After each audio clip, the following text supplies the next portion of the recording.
ॐ मित्राय नमः। ॐ रवये नमः। ॐ सूर्याय नमः। ॐ वरवे नमः. ஹாய் ஃப்ரெண்ட்ஸ், வணக்கம் அன்பு நெஞ்சங்களே. எல்லோரும் ஆரோக்கியமாக சேஃபாக இருப்பீங்க அப்படின்னு நினைக்கிறேன். Welcome back to Ponnishankar life style. அழகாக சமைச்சு அளவாக சாப்பிட்டு ஆரோக்கியமாக வாழலாம். ரொம்ப நாள் ஆச்சு உங்கள் கூடலாம் பேசி. ஒரு லெங்தி வீடியோ ரொம்ப நாளாக பிளான் பண்ணிக்கிட்டே இருந்தேன். அதை பண்ண முடியாமலே இருந்துச்சு இவ்வளவு நாளாக. ரொம்ப நாளாக நான் வீடியோ போடாததுக்கான ரீசன் யோகாரத்னா அப்படின்னு சொல்லிட்டு ஒரு யோகா கோர்ஸ் பண்ணேன். ஆனால் அந்த கோர்ஸ் இவ்வளவு நாளாக ஏன் பண்ணலை அப்படிங்கிற அளவுக்கு ரொம்பவே யூஸ்ஃபுல்லாக இருந்துச்சு. அதை விட எனக்கு அதிகமாகவே நண்பர்கள் எல்லாம் கிடைத்தாங்க. நம்மளுடைய வேவ் லெங்த்தில் இருக்கக்கூடிய இன்ப துன்பங்களை பகிரக்கூடிய நண்பர்கள் கிடைச்சது ரொம்பவே சந்தோஷமான விஷயமா இருந்துச்சு எனக்கு. எங்களுடைய வாழ்க்கையில் எல்லாருமே ஒரே வேவ் லெங்த்தில், அதாவது வைப்ரேஷன் அப்படின்னு சொல்லுவோம் இல்லையா, பாசிட்டிவ் வைப்ரேஷன், ஒரே மாதிரி பாசிட்டிவ் வைப்ரேஷனோடு இருக்கக்கூடிய ஃப்ரெண்ட்ஸ் கிடைக்கிறது ரொம்ப கஷ்டம். அந்த மாதிரி இருக்கக்கூடிய ஃப்ரெண்ட்ஸ் எல்லாரையும் மீட் பண்ணி எங்களுடைய இன்ப துன்பங்களை எல்லாம் பகிர்ந்து கொள்ளும் பொழுது இந்த யோகாரத்னா கோர்ஸ் ரொம்ப யூஸ்ஃபுல்லாக இருந்துச்சு. எனக்கு யோகாவில் ஏதாவது ஒரு கோர்ஸ் பண்ணணும், யோகாசனங்கள் தெரிந்து கொள்ளணும் அப்படின்னு சொல்லிட்டு ரொம்ப நாளாக நான் வச்சுருந்த என்னுடைய கனவும் எனக்கு பழித்தது மாதிரி ரொம்ப ஃபீல் பண்ணேன். நிறைவாக இருந்துச்சு. வாழ்க்கையில் நம்ம ஏதோ ஒரு விஷயம் சாதிக்கணும்னு நினைக்கிற ஒரு விஷயத்தை ரொம்ப நாளைக்கு அப்புறம் சாதித்த ஒரு ஃபீலும் கிடச்சிச்சு. அதை பற்றியெல்லாம் நம்ம டீட்டெயில்டாக கம்மிங் வீடியோஸில் பார்க்கலாம். வீடியோ கொஞ்சம் லெங்க்தியாக இருந்தாலும் கண்டிப்பாக மிஸ் பண்ணாமல் பாருங்கள், ரொம்ப யூஸ்ஃபுல். நம்ம மகிழ்ச்சியான வாழ்க்கை வாழ்வதற்கு நிறைய பேர் நம்ம எல்லாருமே நினச்சிட்ருக்கோம் நமக்கு பணம், காசு, பேங்க் பேலன்ஸ் இதெல்லாம் இருந்தால் தான் நம்மளுக்கு மகிழ்ச்சியான வாழ்க்கை இருக்கும் அப்படின்னு சொல்லிட்டு. நீங்கள் அஃப்கோர்ஸ் டெஃபினெட்லி ஒரு 50% நான் இதை ஒத்துக்குவேன், 50% நான் ஒத்துக்க மாட்டேன். ஏன்னா நல்லா ஃபுல்லாக மில்லியனரி பில்லியனரி அந்த மாதிரி வாழ்ந்துட்டுருக்கவங்க வாழ்க்கையில் நீங்கள் கேட்டால் கூட, ஈவன் அம்பானி அவங்களுடைய வாழ்க்கையில் நீங்கள் கேட்டால் கூட அவங்களுக்கும் கஷ்டங்கள் கண்டிப்பாக இருக்கத்தான் செய்யும். அதனால் மணி மட்டுமே வாழ்க்கை இல்லை அப்படிங்கிறதையும் நம்ம கண்டிப்பாக தெரிஞ்சுக்கணும். ஃபஸ்ட்டு ஸ்டார்டிங் நம்பர் 1 பாயிண்ட் நான் என்ன சொல்கிறேன் அப்படின்னா, நம்ம பக்கெட் லிஸ்ட் ஆஃப் விஷஸ், அதாவது நமக்கு பிடிச்ச விஷயங்கள், நமக்கு என்னென்னலாம் விஷயங்கள் நம்ம செய்யணும்னு ஆசைப்படுறோமோ அந்த விஷயங்கள் எல்லாமே ஒரு நோட் புக்கில் எழுதி வச்சுக்கோங்க. இல்லை நீங்கள் மொபைல் தான் யூஸ் பண்ணுவீங்க, டெக்கி பர்சன் அப்படின்னா நீங்கள் லேப்டாப்லேயோ மொபைல்லையோ ஒரு இடத்துல சேவ் பண்ணி வச்சுக்கோங்க. அந்த விஷயம் கண்டிப்பாக இதெல்லாம் நடக்குமா அப்படின்னு நினைக்கிற மாதிரி விஷயங்களாக இருந்தாலும் கூட பரவாயில்ல, ஒரு 10-15 விஷயங்கள் ஃபுல்லாக எழுதி வச்சுக்கோங்க. இல்லை என்ன மாதிரி நோட் புக்ஸ்லலாம் எழுதி வைக்கிறதுக்கு டைரி எழுத பிடிக்கும் அப்படின்னா நோட்லேயே எழுதி வச்சுக்கோங்க, கரெக்டாக எழுதி வச்சுக்கோங்க. அதில் 10 விஷயங்கள் எழுதிக்கோங்க, இல்லை 15 மேக்ஸிமம் எழுதிக்கோங்க. நியூ இயரில் ரெசல்யூஷன் எடுக்கிற மாதிரி ஒரு வருஷத்துக்கும் நான் இந்த மாதிரி விஷயங்கள் இந்த விஷயங்கள் எல்லாம் இந்த வருஷத்தில் நான் செய்ய ஆசைப்பட்றேன் அப்படிங்கிற மாதிரி எழுதி வச்சுட்டு அதை 1 by 1 நம்ம நிறைவேற்றிக்கிட்டே வர்றப்ப நம்ம வாழ்க்கையில் நம்மளே அறியாமல் நம்ம எதையோ ஒன்று சாதித்த மாதிரி ஒரு ஃபீல் நமக்கு கிடைக்கும். அப்போது நம்ம ரொம்ப ரொம்ப சந்தோஷமாக இருப்போம். இது நான் ஃபீல் பண்ணியிருக்கேன், நிறைய தடவை நான் ஃபீல் பண்ணியிருக்கிறேன். இதனுடைய ஸ்டெப்பு 1 by 1 நான் எடுத்து வச்சுட்டு வந்துட்டுருக்கிறப்ப தான் புக்ஸ் படிக்கணும்னு நான் ஸ்டார்ட் பண்ணேன். அதுக்கப்புறமா இந்த யோகா கோர்ஸ் ஒன்று பண்ணணும்னு ரொம்ப நாளாக எனக்கு ஒரு மைண்டில் இருந்துக்கிட்டே இருந்துச்சு. அது இந்த கோர்ஸ் இப்போ ரீசெண்டாக 2023 முடித்து 24 நான் வாங்கின ஃபஸ்ட்டு அவார்டு யோகரத்னா அவார்டு. ஸோ இப்போ வரைக்கும் நான் சொல்லியிருக்கிறது பாயிண்ட் நம்பர் 1 நம்மளுடைய பக்கெட் லிஸ்ட்டு, நமக்கு பிடிச்ச விஷயங்களை நம்ம ஷார்ட் லிஸ்ட் பண்ணி எழுதி வச்சுக்கணும். இல்லை நம்ம அரேஞ்ச் பண்ணி வச்சுக்கணும். கண்டிப்பாக நம்மளுக்கு பிடிச்ச விஷயங்களை நம்ம செய்யணும். Number 2 point, always don't feel bad or feel guilty if you can't do anything within a time. அதாவது நம்ம ஒரு விஷயத்தை எடுத்துகிட்டு இந்த விஷயம் நான் பண்ணணும் அப்படின்னு நினச்சி நம்ம பண்ணணும், இதை ஒரு வாரத்துக்குள்ளே முடிக்கணும், அந்த மாதிரி நினச்சி நம்ம ஒரு விஷயத்தை எடுப்போம்.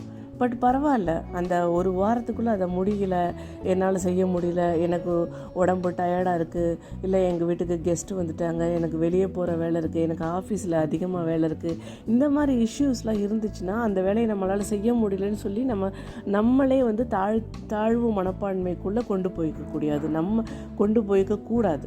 நம்மளால் முடியும், நம்மளால் எல்லா வேலையும் செய்ய முடியும் அப்படின்னு ஒரு செல்ஃப் மோட்டிவேஷனை நமக்குள்ளே கொண்டு வந்துக்கணும்.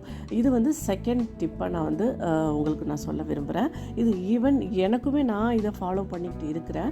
இந்த வீடியோஸ்லேயும் ஃபுல்லாகவே வந்து ரிலேட்டடாக நான் என்ன சொல்கிறேனோ அதுக்கு ரிலேட்டடாக பிக்சர்ஸ் எடுத்து பண்ணணும், அப்படி எடிட் பண்ணி போடணும் அப்படின்னு சொல்லிட்டு ரொம்ப நாளாக வெயிட் பண்ணிக்கிட்டு இருந்தேன். பட் ஆனால் எனக்கு அதற்குரிய சூஸியான பிக்சர்ஸ் எடுத்து சூஸ் பண்ணி எடிட் பண்ணுறதுக்கு டைம் வந்து ரொம்ப குறைவாக இருக்குது வீட்டில் எனக்கு. அப்படிங்கிறதுனால எனக்கு வீட்டில் என்கிட்ட நான் என்னென்னலாம் டெய்லி ஆக்டிவிட்டீஸில் என்னென்னலாம் இன்க்ளூட் பண்ணுவனோ என்னோடய ஆக்டிவிட்டீஸ் அது ரிலேட்டடாக உள்ள விஷயங்களே வந்து உங்களுக்கு காணொலியாகவும் நான் கொடுத்துருக்குறேன்.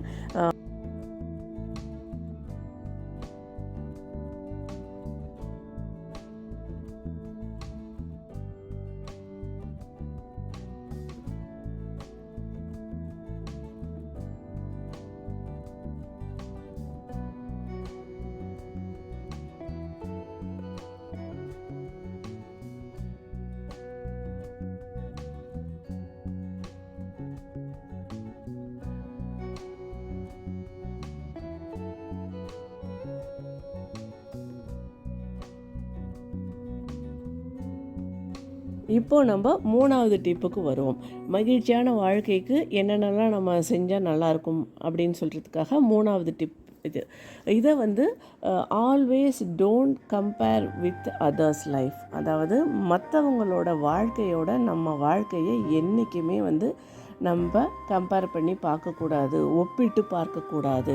ஏன்னா இதுக்கு பெஸ்ட் எக்ஸாம்பிள் நான் எப்படி ஆரம்பிக்கிறேன் அப்படின்னா, உங்களுக்கு இப்போ நம்மளோட கை விரல் அப்படி நல்லா விரித்து 5 விரலையும் நம்ம விரித்து வச்சு பார்த்தோன்னாலே நமக்கு தெரியும் எந்த ஒரு விரலுமே வந்து எந்த 2 விரல்களுமே வந்து சமமாக இல்லை. ஒரு விரலும் ஒரு விதமாக யூனிக்காக இருக்குது. அதே மாதிரி தான் நம்மளோட வாழ்க்கையும். மனிதர்கள் நம்ம எல்லாருமே வந்து ஒரு விதத்தில் நம்ம எல்லாருமே யூனிக். கடவுள் படைப்பில் நம்ம எல்லாருக்குமே வந்து கண்டிப்பாக எல்லாருக்குமே திறமைகளை கொடுத்து கடவுள் நம்மளை எல்லாரையும் படைத்து அனுப்பி வச்சுருக்குறாங்க.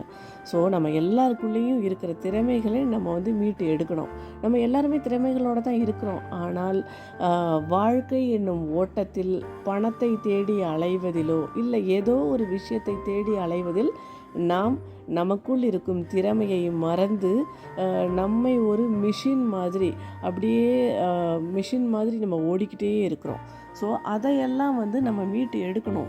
எப்படி அப்படின்னா நமக்குள்ளே உள்ள டேலண்டெல்லாம் கொண்டு வரணும். அதுக்காகத்தான் நான் வந்து இந்த மாதிரி எனக்கு பிடிச்ச விஷயங்கள்லாம் செய்ய ஆரம்பித்தப்போ யோகா கோர்ஸ் இந்த மாதிரி பண்ணினதுக்கு அப்புறமா தான் தெரிஞ்சிச்சு எனக்குள்ளே இவ்வளோ திறமைகள் இருக்குது, டேலண்ட் இருக்குது அப்படிங்கிற விஷயமே எனக்கு தெரிய ஆரம்பிச்சிச்சு. ஆக்சுவலி எனக்கு வந்து என்னுடைய கணவர்கிட்ட நான் அடிக்கடி சொல்லிக்கிட்டே இருப்பேன். 2 வருஷத்துக்கு முன்னாடியிலேருந்தே நான் சொல்லிக்கிட்டே இருப்பேன், சன்ரைஸ் அப்போ போய் நம்ம வந்து வீடியோ எடுக்கணும், பீச்சுக்கெல்லாம் போயிட்டு வீடியோ எடுக்கணும். இந்த இடத்துல நீங்கள் பார்த்துட்ருக்கிறது என்னுடைய பொண்ணு சக்கராசனம் பண்ணிகிட்ருக்காங்க. நான் வந்து யோகரத்னா கோர்ஸ் பண்ணி முடிச்சுட்டு எல்லா ஆசனங்களையும் 1 by 1 பண்ணிக்கிட்டு இருந்தேன். பட் என் பொண்ணு வந்து அவங்க இன்னும் ஜாயின் பண்ணல. பட் ஆனால் இன்ட்ரெஸ்ட் எடுத்து அவங்க சக்கராசனம் பண்ணாங்க. அதுக்கப்புறம் கொஞ்சம் நேரம் வந்து பீச்சில் ஃப்ரெண்ட்ஸ் எல்லாம் கூட டைம் எல்லாம் ஸ்பெண்ட் பண்ணிவிட்டு எல்லாமே பண்ணிக்கிட்டு இருந்தோம். 2 இயர்ஸுக்கு முன்னாடியிலேருந்தே என்னுடைய கணவர்கிட்ட நான் சொல்லிக்கிட்டே இருந்தேன், பீச்சுக்கு போகணும், அங்கே போய் சன்ரைஸ் பார்க்கணும், அங்கே யோகா ஆசனங்கள்லாம் செய்யணும் அப்படின்ட்டு. பட் 2 இயர்ஸுக்கு அப்புறமா என்னுடைய யோகரத்னா ஃப்ரெண்ட்ஸ் ப்ளஸ் என்னுடைய மகள் எல்லாரோடையும் போய் இப்போது அந்த என்னுடைய ஆசை வந்து நான் மனசில் வச்சுருந்த ஆசை வந்து நிறைவேறிச்சு. இந்த நேரத்தில் நான் உங்ககிட்ட சொல்லிக்கிறேன். ஏன்னா நம்ம வந்து நம்மளுடைய திங்கிங், நம்மளுடைய எண்ணங்கள் அழகாக இருந்துச்சுன்னா வாழ்க்கை கண்டிப்பாக அழகாக மாறும். அப்படிங்கிறதுக்கு ஒரு சின்ன உதாரணமாக தான் நான் வந்து இதை உங்ககிட்ட நான் சொல்லிக்க விரும்பிக்கிறேன். அதே மாதிரி நம்மளுடைய வார்த்தைகள், நம்மளுடைய எண்ணங்கள் வந்து அழகாக இருக்கிறப்போ கண்டிப்பாக நம்மளுடைய வாழ்க்கை வந்து கொஞ்சமாக அழகாக மாற ஆரம்பிக்கும். எதுக்காக இந்த 3வது பாயிண்ட்டை வந்து நான் இன்சிஸ்ட் பண்ணி சொல்கிறேன், நம்ம வாழ்க்கையை கூட அடுத்தவங்க வாழ்க்கையை கம்பேர் பண்ணிக்கக்கூடாது அப்படின்னா, ஒருத்தரோட வாழ்க்கையிலையும் வந்து நம்ம ஃபினான்ஷியல் ஸ்டேட்டஸ் வந்து எல்லாரோட வாழ்க்கையிலையுமே வந்து ஈக்குவலாக இருக்காது. ஒருத்தவங்க வீட்டில் வந்து நமக்கு வேலைக்கு போய் சம்பளம் வாங்கிட்டு வந்ததுக்கு அப்புறமா தான் அந்த மாதம் ஃபுல்லாகவே அவங்க ரன் பண்ணுவாங்க. ஒரு சிலர் வந்து பிளான் பண்ணி வாழ்க்கையை தொடங்கிறதுக்கு முன்னாடியே பேலன்ஸ் வச்சுருவாங்க. பேங்க்கில் பேலன்ஸ் வச்சுட்டு அதில் கொஞ்சமாக அவங்க வந்து சிறுக சேமித்து வச்சு அதுலேருந்து யூஸ் பண்ணிகிட்ருப்பாங்க. ஸோ என்ன இப்போ அவங்களால வந்து சேமித்து வச்சுருக்கவங்களால அவங்களால வந்து ஒரு காரோ இல்லை வேறு எதுவும் பண்ண முடியும். ப்ளஸ் அவங்களுக்கு வந்து சேலரி வந்து கொஞ்சம் அதிகமாக கூட இருக்கலாம். அதனால ஒருத்தவங்க வீட்டில் நம்ம ஃப்ரெண்டாக இருக்கிறவங்க கூட வீட்டில் வந்து அவங்க வீட்டில் கார் இருக்குது, அவங்க வீட்டில் வந்து நல்ல ஹை குவாலிட்டியில் வந்து அவங்க சிஸ்டம்லாம் வச்சுருக்குறாங்க, டிவிலே வந்து நல்ல பிராண்டாக எல்லாமே வச்சுருக்குறாங்க. அந்த மாதிரி எல்லாம் பார்க்கும் பொழுது நம்மளுடைய ஃபினான்ஷியல் ஸ்டேட்டஸ், நம்ம வீட்டில் உள்ள பொருள், நம்ம வீட்டில் உள்ள நிலைமையை அனுசரித்து அதுக்கு தகுந்த மாதிரி தான் நம்ம வந்து நம்மளுடைய ஆசைகளையும் எல்லாத்தையுமே வந்து நம்ம அளவோடு வச்சுக்கணும். இது ஒரு படத்தில் கூட இதை சொல்லியிருப்பாங்க, வரவு எட்டனா செலவு பத்தனா, அந்த மாதிரி பண்ணக்கூடாது அப்படின்னு சொல்லிட்டு. அது வந்து எக்ஸாக்ட்லி இதுக்கு பொருத்தமாக இருக்கும். அந்த பழமொழி வந்து இந்த நான் சொல்கிறேன் இப்போ 3வது பாயிண்ட்டுக்கு வந்து பொருத்தமாக இருக்கும். அதனால் நமக்கு என்ன பிடிச்சிருக்கோ அதை நம்மளோட வாழ்க்கை முறையை அனுசரித்து நம்ம வாழ்க்கையில் எது பண்ணினா நல்லா இருக்கும். அகல கால் வைக்கக்கூடாது, எந்த ஒரு இடத்துலையும் அகல கால் வைக்காமல் பார்த்து இடமறிந்து எல்லாமே செய்யணும். அதுக்காக தான் நமக்கு பிடிச்ச விஷயங்களை நம்ம செஞ்சுக்கணும். 4th பாயிண்ட்டாக நான் சொல்கிறது வந்து கண்டிப்பாக அபோவ் 40 இருந்தால் கண்டிப்பாக நம்ம வந்து இதை செஞ்சே ஆகணும். 1 மணி நேரம், ஒரு 24 மணி நேரத்தில் 1 மணி நேரம் அல்லது 2 மணி நேரம் வந்து நமக்காக நம்ம செலவு பண்ணி நம்ம உடலையும் மனதையும் வந்து அமைதிப்படுத்தினால் மட்டும்தான் நம்மளுடைய வாழ்க்கையை வந்து நம்ம சிறப்பாக ஃபர்தராக வந்து அமைதியாக மகிழ்ச்சியாக சந்தோஷமாக வச்சுக்கிறதுக்கு ரொம்ப யூஸ்ஃபுல்லாக இருக்கும். இந்த 1 மணி நேரத்தில் வந்து நம்ம வந்து யோகா ஆசனங்கள் பண்ணலாம், தியானம் பண்ணலாம். அது வந்து நான் சொல்கிறது யோகா மட்டும்தான் பண்ணணும் அப்படிங்கிறது இல்லை. சேம் உங்களுக்கு பிடிச்ச விஷயங்கள், டான்ஸு, பாட்டாக இருக்கலாம், அதே வந்து ஜூம்பாவாக கூட இருக்கலாம். ஜூம்பாவில் வந்து யோகா ப்ளஸ் டான்ஸையும் சாங்ஸோடு கொண்டு வருவாங்க. ஸோ அந்த மாதிரி நமக்கு என்ன பிடிச்சிருக்கோ அந்த லைனில் நம்ம பாடியோட எக்ஸசைஸுக்கு கொண்டு போய்க்கணும். அந்த மாதிரி இப்போது நீங்கள் பார்த்துட்ருக்கிறது நான் யோகா ரத்னா எக்ஸாமுக்காக, மாடல் எக்ஸாமுக்காக ப்ரிப்பேர் பண்ணிக்கிட்டு இருந்தப்போ எங்களுக்கு 20-25 ஆசனாஸ் மாடல் எக்ஸாமுக்கு கொடுத்துருப்பாங்க. அந்த ஆசனாஸ் எல்லாத்தையும் நான் செஞ்சு பார்த்து ப்ராக்டிஸ் பண்ணிக்கிட்டு இருந்தப்போ அதை வந்து ஒரு வீடியோ மாதிரி எடுத்து வச்சுருந்தேன், மோட்டிவேஷ்னல் வீடியோக்காக கொடுக்கணும் அப்படிங்கிறதுக்காக. ஸோ அந்த வீடியோவை தான் நான் இப்போ உங்கள் கூட நான் பேசிகிட்ருக்கேன், யூஸ் பண்ணிகிட்ருக்கேன். இந்த இதில் வந்து உள்ள ஆசனங்கள் எல்லாமே நம்ம செய்யும்போது ஆட்டோமேட்டிக்காக நம்மளோட பாடி ஃப்ளெக்சிபிலிட்டி வந்து இம்ப்ரூவ் ஆகிறத நான் ஃபீல் பண்ணி உணர்ந்துருக்கிறேன். அது 5th பாயிண்ட் வந்து நம்ம மகிழ்ச்சியாக இருக்கிறதுக்கு என்னென்னா மியூசிக் ஆர் டான்ஸ். என்னை பொறுத்த வரைக்கும் மியூசிக் அப்படிங்கிறது வந்து சங்கீதம்ங்கிறது என்னுடைய வாழ்க்கையில் வந்து ஒரு மிகப்பெரிய பார்ட். காலையில் எழுந்ததுலேருந்து கந்த சஷ்டி கவசம் ஸ்டார்டிங் மார்னிங் கேட்குறதுல ஆரம்பித்து ஈவினிங் வரைக்கும் நான் எப்பப்போல்லாம் டைம் இருக்குமோ ஏதோ ஒரு சாங்ஸ், ஏதோ ஒன்று மனசுக்கு பிடிச்ச சாங்ஸ் எல்லாமே நான் கேட்டுகிட்டே இருப்பேன். ஸோ அந்த மியூசிக்கு கேட்டுக்கிட்டே இருக்கும் பொழுது நம்ம வந்து நம்மளை ஃபீல் பண்ணுறது, நம்ம லேஸாக ஃபீல் பண்ண ஆரம்பிப்போம். நம்ம வாழ்க்கையை வந்து கஷ்டங்கள் இருக்கிறது வந்து கொஞ்சம் கொஞ்சமாக குறையிற மாதிரி நான் ஃபீல் பண்ணுவேன். அதனால் பாட்டுக்கள் நம்மளை கேட்கும் பொழுது நமக்கு இருக்கக்கூடிய துன்பங்களும் குறையிற மாதிரி, நம்ம கஷ்டங்கள்லாம் குறையிற மாதிரி நான் ஃபீல் பண்ணியிருக்கேன். அதனால தான் இந்த பாயிண்ட்டை வந்து உங்களுக்கு சொல்லியிருக்கேன். மேபி உங்களுக்கு சில பேருக்கெல்லாம் வந்து டான்ஸ் ஆடினா கூட அவங்களோட ஸ்ட்ரெஸ் ரிலீஸ் ஆகிற மாதிரி ஃபீல் பண்ணலாம். இந்த மாதிரி கூட இருக்கலாம். நெக்ஸ்ட்டு 6th பாயிண்ட்டுக்கு நம்ம போய்க்கலாம், சோஷியல் சர்வீஸ். நான் சொல்கிற சோஷியல் சர்வீஸ் எப்படின்னா, கண்டிப்பாக வந்து நம்ம வெளியிலலாம் போய் எல்லாருக்கும் நிறைய பணம் கொடுக்கணும், காசு பணம்லாம் ஹெல்ப் பண்ணணும், நிறைய பேரை படிக்க வைக்கணும், அந்த மாதிரி விஷயம்லாம் இல்லை. சின்ன சின்ன விஷயங்கள், சின்ன சின்ன விஷயங்களில் கூட நம்ம வந்து நம்மளை அர்ப்பணிச்சுக்கலாம். அதாவது வந்து நம்ம மாதத்தில் ஒரு தடவை ஒரு குட்டியாக ஒரு 2-3 பேர்த்துக்கோ இல்லை ஒருத்தருக்கு அன்னதானம் பண்ணுறதுனா கூட அது கூட ஒரு பெரிய சோஷியல் சர்வீஸ் தான். அன்னதானம் மாதத்துக்கு ஒரு தடவை, 6 மாதத்துக்கு ஒரு தடவை அன்னதானம் பண்ணலாம். அப்புறம் வந்து இங்கே வந்து யோகா மாஸ்டர் வந்து எங்கள் யோகா மாஸ்டர்லாம் ஃப்ரீயாக கிளாஸ் எடுக்கிறாங்க. ஸோ அந்த மாதிரி எடுக்கலாம். இல்லை இப்போது முடிச்சதுக்கு அப்புறமா யோகா என்ன மாதிரி இப்போது டீச்சர் யோகா கோர்ஸ் முடிச்சிட்டிங்கன்னா நீங்கள் அடுத்தவங்களுக்கு போய் சொல்லித்தரலாம், யோகா ஃப்ரீயாக சொல்லிக் கொடுக்கலாம். டியூஷன் எடுக்கிறீங்க, நீங்கள் ஸ்டடீஸுக்கு டியூஷன் எடுக்கிறீங்கன்னா ஃப்ரீயாக ஒரு குழந்தைக்கு சொல்லிக் கொடுக்கலாம். எல்லாருக்கும் நான் ஃப்ரீயாக சொல்லிக் கொடுங்க அப்படின்னு சொல்லலை. ஃப்ரீயாக வந்து ஒருத்தர் 2 பேருக்கு சொல்லி கொடுத்தோன்னா அதில் ஏற்படுற மன நிறைவு நம்ம வாழ்க்கையை வேறு லெவலுக்கு எடுத்துகிட்டு போயிட்டே இருக்கும். இதே மாதிரி எங்கள் பார்க்கில் ஹேமா மேம் அப்படின்னு ஒருத்தவங்க, அவங்க வந்து ஃப்ரீயாக பஜன் ஸ்லோகன் கிளாஸஸ் சொல்லி கொடுத்துட்ருக்காங்க. நான் அந்த டீட்டெயில்ஸ்லாம் வந்து வேறு ஒரு வீடியோவில் அவங்களோட வீடியோடவே நான் உங்களுக்கு ஷேர் பண்ணுறேன். இந்த மாதிரி குட்டி குட்டி விஷயங்கள் நம்ம அடுத்தவங்களுக்காக ஃப்ரீயாக செய்கிறப்போ அதில் இருக்கிற தனி சந்தோஷமே வந்து தனி தான்.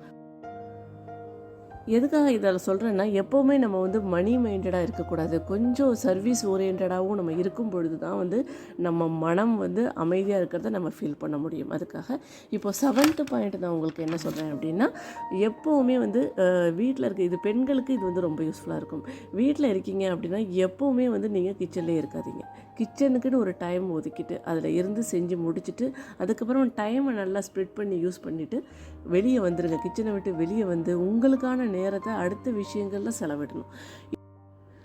காலம் நேரம் பற்றாக்குறை காரணமாக அடுத்த 2 பாயிண்ட்டை வந்து நான் ஃபாஸ்ட்டாகவே உங்களுக்கு சொல்லிடுறேன். இன்னொரு வீடியோவில் முடிச்சிச்சுன்னா நான் லெங்க்த்தியாக நான் உங்களுக்கு சொல்கிறேன்.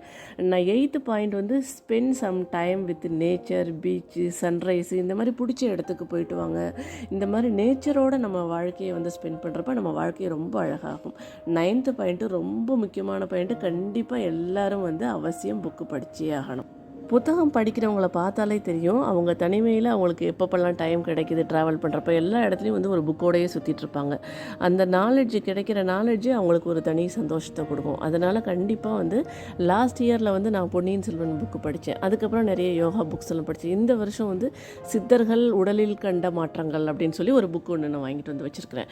இந்த புத்தக கண்காட்சியிலேருந்து வாங்கிட்டு வந்திருக்கேன். ஸோ அந்த புக்கு படிக்கணும் அப்படின்னு சொல்லிட்டு நான் ஒரு பிளான் எடுத்து ரெசல்யூஷன் மாதிரி எடுத்துகிட்டு ஒரு புக்கு படிக்கணும் அப்படிங்கிற மாதிரி இந்த புக்கு படிக்கணும். அது மாதிரி உங்களுக்கு பிடிச்ச விஷயங்கள், உங்களுக்கு வந்து ஈவன் வந்து குக்கிங்கில் இன்ட்ரெஸ்ட் இருந்தால் குக்கிங்கில் உள்ள புக்ஸ் படிக்கலாம். யோகா வேறு எந்த விஷயம் பிடிக்குதோ நமக்கு உள்ள புத்தகங்கள் வாங்கி நம்ம படிக்கலாம். ஸோ புக்ஸ் கூட வந்து நம்ம டைம் ஸ்பெண்ட் பண்ணணும் அப்படிங்கிறதுக்காக. இன்னொன்று வந்து நம்ம நேச்சரோட 8th பாயிண்டில் சொல்லியிருப்பேன், நேச்சரோட உங்களுக்கு டைம் ஸ்பெண்ட் பண்ணோம் அப்படின்னு சொல்கிறது பீச்சுக்கு தான் போகணும், வெளியூருக்கு தான் போகணும் அப்படிங்கிறதெல்லாம் இல்லைங்க. நம்ம வந்து சுவிட்சர்லாந்துக்கு போனால் தான் அழகு அப்படிங்கிறது இல்லைங்க. நம்ம வீட்டில் இருக்கக்கூடிய மொட்டை மாடியில் இருக்கக்கூடிய செடியை பார்த்து அது கூட டைம் ஸ்பெண்ட் பண்ணி செடி கூட பேசணும்னு சொல்கிறாங்க. செடிகள் வந்து நம்மக்கிட்ட பேசுமாம். தண்ணியெல்லாம் ஊற்றலைன்னா நம்மக்கிட்ட வந்து அது அழுகிற அந்த செடி வந்து செடியினுடைய அழுகையை வந்து ரெக்கார்ட் பண்ணியிருக்கிறாங்கன்னெலாம் சொல்கிறாங்க. இப்போது ரீசெண்ட் டைமில் நான் இதை வந்து கேள்விப்பட்ட விஷயம். ஸோ நம்ம வீட்டில் இருக்கக்கூடிய செடிகள் கூட நம்ம வந்து டைம் ஸ்பெண்ட் பண்ண முடியும். இந்த வீடியோ உங்களுக்கு பிடிச்சிருந்துச்சுன்னா மறக்காமல் பொன்னிசங்கர் லைஃப் ஸ்டைலுக்கு சப்ஸ்கிரைப் பண்ணி எங்களை சப்போர்ட் பண்ணுங்கள். மீண்டும் ஒரு இனிய தருணத்தில் சந்திப்போம். Thank you so much, friends. Bye bye.